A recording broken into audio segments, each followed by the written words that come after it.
I want to just talk a little bit, maybe not about what happens at the institution, but just about how about what happens at the institution, but about how we frame, and everything. And I think someone, I can't remember who, and I don't want to attribute it to the wrong person, but mentioned just the way systems are designed and who colleges were designed around. And I think in almost every area, whether it's financial aid, whether it's advising, it was designed around a time when it was not the case that people who were going to college didn't have the resources to go. It was the Chris Malloys were just one in a few. Like, okay, every now and then there's somebody who hasn't been through this before, so we have a special program to help that person.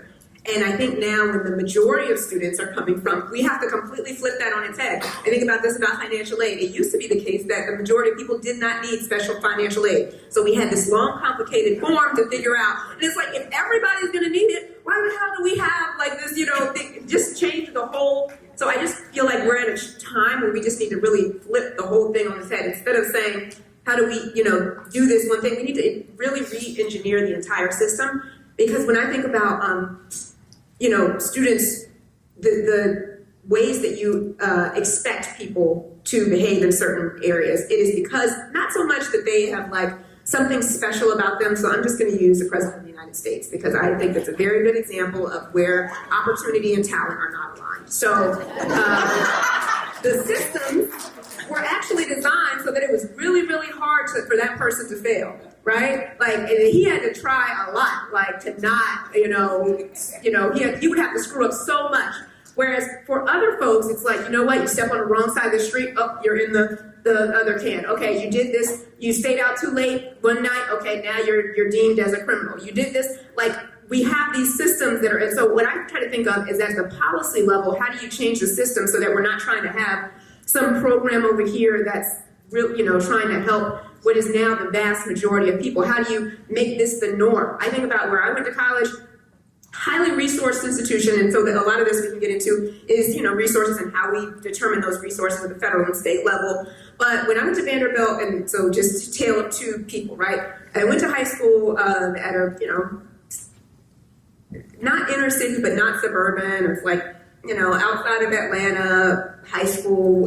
If you've seen the movie Drumline, you've seen my high school, basically. It was really fun, but I had a college counselor, but we didn't have like intensive, like that person was also dealing with behavioral issues and also dealing with a lot of other stuff. Okay, whatever. But I had parents who went to college, and I ended up going to Vanderbilt University, which is great school, highly resource intensive. As soon as I got there, somebody sat down with me and said, well, what is your major? Okay, these are the classes you can take. So when I had classmates who either didn't go to college or went to the college in Georgia, that now gets a lot of praise, but at the time was not getting a lot of praise, Georgia State, it was like, when we would come back in high school and talk about our college experience, it was like night and day. They were like, oh man, apparently I took the wrong English. I'm like, well, how did you take the wrong English? Your advisor didn't tell you what English you were supposed to take. They were like, advisor, what are you talking about? And I'm like, there was like when I do my class registration, if I try to type in the wrong thing, it's like error code, error, you will not graduate on time if you take this class. And it's like, oh, okay, I guess I can't take Chinese history this year. I'll have to take that, and it's like the system was designed so that it was very difficult for me to fail. It was not that I was so much smarter than my high school classmates. It was that the college I went to made it very difficult. When I went to Harvard to get my master's degree, it was an eye-opener in terms of, it's really hard to fail out of Harvard Law. Okay, I didn't go to the Harvard Law School, but they had a way better library, so that was what I hung out. And I realized, like, you actually have to, like, tell somebody, like, I am trying to drop out of this school, because if you just stop going to class, they don't care.